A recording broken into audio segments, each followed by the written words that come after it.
Hello. അപ്പൊ ഇന്ന് ഞാൻ രാത്രി കറി വെക്കണുള്ളൂ എന്ന് വിചാരിച്ചിരുന്നതാട്ടോ. അപ്പോഴാണ് ഒരു അശരീരി കേട്ടത് ഏട്ടൻ ഉച്ചയ്ക്ക് ഊണ് കഴിക്കാൻ വരും എന്നുള്ളത്.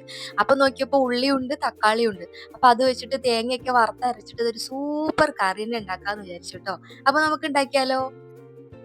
അപ്പൊ എല്ലാവർക്കും വീഡിയോയിലേക്ക് സ്വാഗതം. അപ്പൊ അതിന് വേണ്ടിയിട്ട് ഞാനൊരു മീഡിയം സവാളയും ഒരു 2 തക്കാളിയും എടുത്തിട്ട് നീളത്തിൽ ഒന്ന് കട്ട് ചെയ്തിട്ട് എടുക്കാം. പിന്നെ ഇതാ ഞാനൊരു പാൻ വെച്ചിട്ടുണ്ട്. അതിലേക്ക് നമുക്ക് ഒരു അരമുറി തേങ്ങ ഒന്ന് ഫ്രൈ ചെയ്തെടുക്കണം.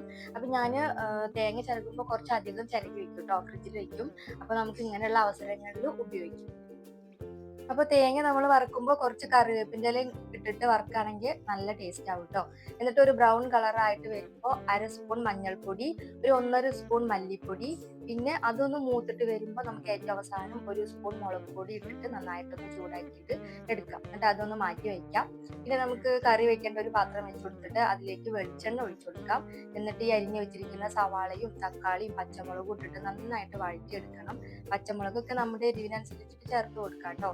എന്നിട്ട് നമുക്ക് എല്ലാം കൂടി ഒന്ന് വഴന്നു വരുന്ന സമയത്ത് ഈ അരപ്പ് നന്നായിട്ട് തന്നെ അരച്ചെടുക്കണം. എന്നിട്ട് കറിയിലേക്ക് ഒഴിച്ചു കൊടുക്കാം. എന്നിട്ട് ആവശ്യത്തിന് വേണ്ട വെള്ളവും ഒഴിച്ചു കൊടുത്തിട്ട് ഒരുപാട് വെള്ളം ഒഴിക്കരുത് ട്ടോ.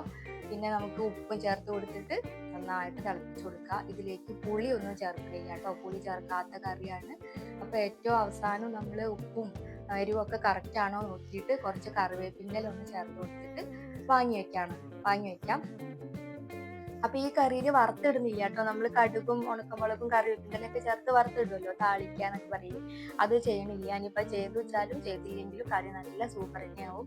അപ്പൊ കറി ഇതാ ആയി തുടങ്ങിയപ്പോഴത്തേക്കും ഏട്ടൻ എത്തി. അവര് മീൻ കൊണ്ടുവന്നിരുന്നു. അപ്പൊ ഞാൻ മീനും ഇതിന്റെ ഇടയിലൊന്ന് ഫ്രൈ ചെയ്തെടുത്തു. അപ്പൊ അതിന്റെ ഇടയിൽ ഒരു ബ്രൂ കോഫി കുടിക്കണം എന്നൊരാഗ്രഹം തോന്നിയപ്പോ ബ്രൂ കോഫി ഉണ്ടാക്കി, അതും കുടിച്ചു. അങ്ങനെ ഭക്ഷണമൊക്കെ കഴിച്ചു. അപ്പൊ ഇതുപോലൊരു ഉള്ളിക്കറി നിങ്ങൾ ഉണ്ടാക്കി നോക്കിയിട്ടില്ലെങ്കിൽ ഒന്ന് ഉണ്ടാക്കി നോക്കൂ. എന്നിട്ട് അഭിപ്രായങ്ങളൊക്കെ കമന്റ് ആയിട്ട് അറിയിക്കണം കേട്ടോ. അപ്പൊ വീഡിയോ ഇഷ്ടമായെങ്കിൽ ലൈക്ക് ചെയ്യാനും ഷെയർ ചെയ്യാനും സബ്സ്ക്രൈബ് ചെയ്യാനും ഒന്നും മറക്കരുത് കേട്ടോ. അപ്പൊ നമുക്ക് അടുത്ത വീഡിയോയിൽ കാണാം. ബൈ.